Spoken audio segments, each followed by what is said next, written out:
Hi guys, watermelon ginger pack பண்ணலாமா?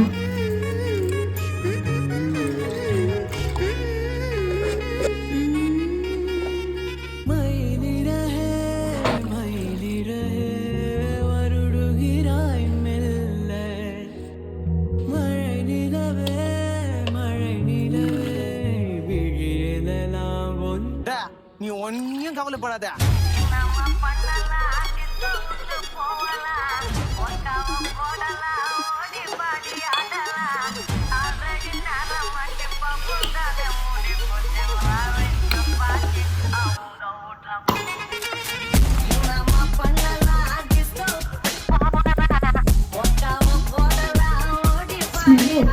Ginger வாசனை